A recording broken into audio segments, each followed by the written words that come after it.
Hello and a very warm welcome. I am Gushin Galan and you're watching Firstpost. In the next few minutes, I get you the top 50 updates from around the world, only here on Fast and Factual. Let's get started. First, the developments from West Asia. In Syria, the talks from power transition have started. Syrian rebel leader Abu Muhammad al-Jolani met the outgoing Prime Minister Muhammad al-Jalali yesterday. The two discussed the transfer of power following the ouster of former President Bashar al-Assad. Mohammad Bashar, a senior member of Hayat Tahrir al-Sham that led the rebellion, was also there in the meeting. He is likely to become the transitional Prime Minister of Syria. Syrian rebels target Assad's forces. Rebel group's chief Abu Muhammad al-Jolani said the new government will release a list of army and security officials who allegedly tortured Syrians. He said the group will offer rewards in exchange of information on the accused. He added that those involved in the war crimes will be held accountable. Several European countries have decided to freeze all pending asylum requests by Syrians, citing the unclear situation in Syria. This includes nations like Britain, Germany, France and Italy. Meanwhile, Austria is planning to deport Syrians back to their homeland. Moving south, Israeli forces reportedly launched about 300 airstrikes on military targets in Syria. The IDF bombed at least 3 major Syrian air bases, housing dozens of military helicopters and jets. The War Monitor also reported strikes on the Syrian naval boats in Latakia. Israel has informed United Nations that its action in Golan Heights was limited and temporary. This came shortly after Israel claimed control over demilitarized zone along the Syrian border. Israeli ambassador told the UN that it was not intervening in the ongoing conflict in Syria, and it is strictly adhering to the 1974 disengagement agreement between Israel and Syria. Israeli Prime Minister Benjamin Netanyahu has said that the war in Gaza will not stop. This comes amid renewed efforts for a ceasefire in Gaza. He said if the war stops now, the Hamas outfit will return and attack them again. Netanyahu reiterated his goal to dismantle Hamas and the elimination of its military. Iran-backed Houthi rebels claimed a drone strike on central Israel's Yanei city. A Houthi spokesperson said the drone struck a sensitive site in the city. The Israeli military confirmed the strike and said that it hit a 15th floor balcony in the city. The IDF said drone was likely launched from Yemen. No injuries or casualties have been reported so far. Police have arrested the main suspect of killing United Healthcare CEO Brian Thompson, who was shot twice outside a hotel in Manhattan. The 26-year-old suspect, identified as Luigi Mangione, was caught while eating at McDonald's outlet in Altona, Pennsylvania. The police arrested him with a firearm consistent with the murder weapon. In Asia, protests continue in South Korea against President Yoon Suk-yeol. In Seoul, about 30,000 protesters gathered to demand impeachment of the president. This after Yoon survived an impeachment vote in parliament last week. Yoon is accused of treason and is facing an investigation over possible rebellion charges following his brief implementation of the martial law. In Myanmar, ethnic minority armed group called Arun Khan Army has claimed full control of the country's 271-kilometer long border with Bangladesh. An Arkan Army official said that the outfit seized the control of last remaining Myanmarese military outpost on December 8th. Myanmar's military government is yet to respond to Arkan Army's claims. Haiti government said the gangs crossed the red lines as it condemned the killing of 180 people in the capital Port-au-Prince. The government blamed gang leader Monel Mikano Felix for the attack, in which bodies at least 110 victims over the age of 60 were found mutilated and charred on the streets. Haiti government has vowed to annihilate the culprits. Taiwan has said that China has deployed its largest Navy fleet near its island in the nearly 3 decades. This as the Taiwanese authorities detected 47 Chinese aircraft and 12 warships near the island in 24 hours. This comes a day after Taiwan detected nearly 90 Chinese naval and coast guard ships near the island. This reportedly marks the first time that China launched its war games so close to Taiwan. Sri Lankan President Anurakumara Dissanayake will visit India on Sunday for 3 days. He will call on Prime Minister Narendra Modi during his first overseas visit as the head of the state. Leaders of the island nation follow the tradition of making their first foreign trip to India. In India, former External Affairs Minister S.M. Krishna passed away at the age of 92 due to age-related illness. He served as Chief Minister of the southern Indian state of Karnataka between 1999 and 2004. Krishna served as the External Affairs Minister from 2009 to 2012 in the Congress-led United Progressive Alliance government. In climate news, a United Nations report revealed that over 3/4 of the Earth's land became drier between 1970 and 2020. It threatens the survival of plants and animals. The reports attribute that trend to human-caused climate change, deforestation and water scarcity. Chile's environmental regulator SMA has filed 3 serious charges against Anglo-American El Soldado copper mine. The violations include incomplete drainage infrastructure and inadequate protection for over 3,800 vulnerable Sapo rule frogs. Anglo-American faces potential penalties including $12.4 million fine or even permit revocation. According to a Global Energy Monitor report, expansion of coal-powered steel production in India could threaten the country's goal to achieve net zero emissions by 2070. The expansion could reportedly add 680 million metric tons of carbon emissions. The Okapi Wildlife Reserve in Congo, a UNESCO World Heritage Site, is facing increasing environmental destruction threats from Kimia Mining, a Chinese gold mining company. The firm has been expanding its operation inside the reserves for 8 years. The reserve was originally established to protect unique biodiversity, including the endangered okapi. The European Commission's scientific advisories have asked the bloc to ban solar geoengineering. It is a method that aims to block sun rays reaching the Earth by using large space mirrors, cloud whitening, and other tools. The scientists say the risks and benefits of solar radiation modification are highly uncertain. However, its supporters claim that it could help slow down global warming. The U.S. Supreme Court will hear a pivotal case today concerning the Uinta Basin rail line. In a proposed 88-mile expansion aimed at boosting crude oil production in Utah. Environmental groups and a Colorado county have charged the project. They argue that the regulations fail to consider broader environmental risks of the project, like potential wildfire or a spill into the Colorado River.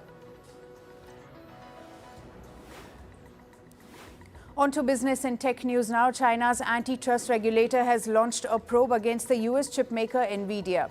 The agency has not specified how NVIDIA may have violated the law. The probe comes amid escalating U.S.-China trade tensions over advanced chips. Biden administration recently restricted exports of U.S. chips to 140 Chinese firms. TikTok has moved to court seeking a temporary injunction against law targeting it. The law aims to ban TikTok next year if its Chinese owner doesn't divest the app. TikTok had challenged the law in the federal court. However, the Chinese app lost its bid. It now plans to appeal to the U.S. Supreme Court to review the law. Google has unveiled a chip that can turn quantum computing into reality. The concept involves usage of quantum mechanics to solve complex problems far more quickly than a normal computer. Google has named its quantum computing chip Willow.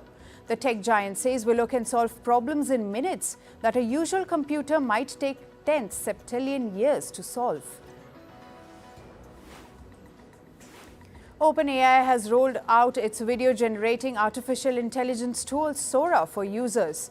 ChatGPT Plus and ChatGPT Pro subscribers in the US can use the tool. Launched earlier this year, Sora can generate realistic-looking videos from text prompts. Australian media mogul Rupert Murdoch has reportedly lost a legal bid in the United States.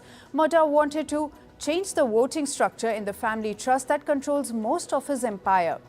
The move was aimed at consolidating control of his business to his elder son Lachlan Murdoch. However, Lachlan's siblings opposed the move. The Indian government has named Sanjay Malhotra as the next governor of the Reserve Bank of India. Malhotra is currently serving as the Revenue Secretary in the Ministry of Finance. He will take over from the current governor, Shakti Kanta Das, tomorrow. Das served as the Indian Central Bank for 2 consecutive terms. Plane maker Boeing will lay off 396 employees in the U.S. state of Washington. The job cuts are part of the firm's earlier announced cost-cutting plans. Boeing is laying off 10% of its global workforce to reduce expenses. China's stock markets rose a day after a statement by the country's Politburo. The SSE composite rose by over 0.8%, while the CSI 300 index was up about 1%. Yesterday, the Politburo of the Chinese Communist Party signaled a shift in its policy stance. The high-powered committee signaled reducing interest rates going forward. Thousands of Volkswagen workers in Germany have once again gone on a strike. This is the second strike by the automaker's employees in the country. They are protesting against Volkswagen's plans to lay off workers and close plants. The workers' union started a new round of negotiations with the management yesterday. American candy maker Mondelez International is reportedly planning to take over Hershey. However, the talks are in the very early stages. Cadbury chocolate maker Mondelez previously tried to buy Hershey in 2016. However, the offer was rejected by Hershey. Moving to sports, we start with cricket. India's Mohammad Siraj was fined 20% of his match fee following his altercation with Travis Head during second test against Australia in Adelaide. Travis Head was also sanctioned for violating players' code of conduct. Siraj and Head received 1 demerit point each on their disciplinary records. South Africa are on the brink of qualifying for the World Test Championship final. The Proteas are just 1 win away from confirming their spot for next year's title clash at the Lord's. Meanwhile, India must win at least 2 of the remaining 3 tests against Australia to potentially make it to the WTC finals. West Indies will play Bangladesh in the second one-day international of their 3-match series. Having won the first ODI, West Indies are just 1 win away from clinching the series. The match will begin at Warner Park in St. Kitts later today. In football, West Ham beat Wolverhampton Wanderers 2-1 in the Premier League. West Ham's Thomas Souček opened the scoreline in the 54th minute. Matt Doherty struck an equalizer shortly after. West Ham's Jared Bowen scored at the 77th minute to seal the game. Cristiano Ronaldo reacted to the retirement of his Portugal teammate Nani. Replying to Nani's retirement post, Ronaldo addressed Nani with his famous nickname and wrote, "Congratulations, Nanaka." Nani played a ringer for Portugal and Manchester United during his 8-year stint with United. He won Champions League once and Premier League titles 4 times. Real Madrid forward Kylian Mbappe claimed innocence over accusations of sexual assault in Sweden's capital, Stockholm. This comes after Swedish media reported that the French footballer was going to be investigated in the case. In an interview, Mbappe said he was not bothered by the case and confirmed that he has not been called for interrogation yet. Premier League referee David Coote has been sacked over his derogatory remarks about former Liverpool manager Jurgen Klopp. Coote was suspended last month after a video of him abusing Liverpool and Jurgen Klopp went viral. The British referee is also under investigation for allegedly snorting cocaine during UEFA Euros earlier this year. In tennis, Aryna Sabalenka won the WTA Player of the Year award for the first time. The Belarusian capped off a stellar season with the 2 Grand Slam wins and finished the year as the top-ranked player in the world. The 26-year-old compiled an impressive 56-14 win-loss record. Sablenka also amassed nearly $10 million in prize money. In chess, the Indian Grandmaster D. Gukesh has lost his lead in the World Championship. Gukesh lost the 12th game of the championship to defending champion Ding Lishan of China. Both Gukesh and Lishan are tied at 6 points each with only 2 games remaining. The one with 7.5 points will be crowned world champion. New Zealand has announced a ban on greyhound racing. The ban will take effect starting 2026. The decision comes due to high rate of injuries and deaths of dogs during such events. Greyhound race is a competitive sport between specific greyhound dogs around an enclosed track. And finally, from the world of showbiz, the nominations for the 2025 Golden Globes Awards are out. Emilia Perez dominates the film category with 10 nods. Next is The Brutalist, which got 7 nods in various categories. Other notable films in the race are Nora, Challengers and Wicked, while The Bear rules the TV category with 5 nominations. Meanwhile, Ariana Grande has gotten her first Golden Globe nod. She has been nominated for the Best Performance by an Actress in Supporting Role for playing Glinda in Wicked. The award ceremony is scheduled for January next year. India's Payal Kapadia has been nominated for the Best Director Award for her film All We Imagine as Light. She is the first Indian director to achieve this feat. The film also got nominated for the Best Motion Picture Non-English Language Award. All We Imagine as Light released in theatres on November 2022.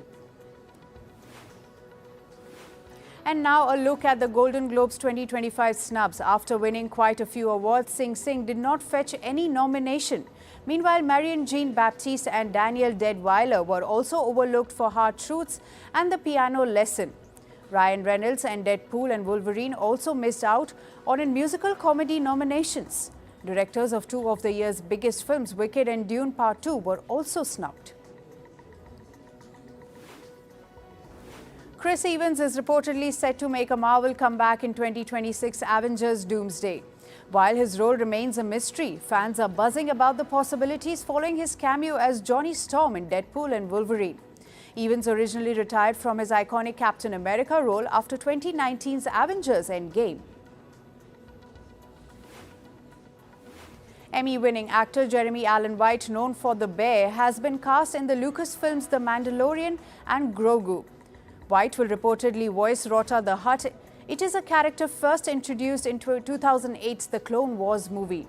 Directed by Jon Favreau, the Star Wars spin-off film is set to release on May 22, 2026. Pop star Sabrina Carpenter recently discussed the origin of her hit song Please Please Please. The 25-year-old revealed that the track, which she describes as very much non-fiction, reflects a deeply personal moment. She said, and I quote, "It felt like a piece of me I had been waiting to write, release and perform." The highly anticipated second season of South Korea's Squid Game premiered in Seoul, with a glamorous red carpet event attended by cast and crew. Actor Lee Jung-jae, who portrays Song Ji-hoon, revealed that his character has evolved. It focuses now on severing ties with the creators of the deadly game and seeking a revenge. Jay-Z and Beyoncé made a rare red carpet appearance at the Mufasa The Lion King premiere in Los Angeles. The duo came to support their 12-year-old daughter, Blue Ivy Carter, who voiced Kiara, the daughter of Simba and Nala.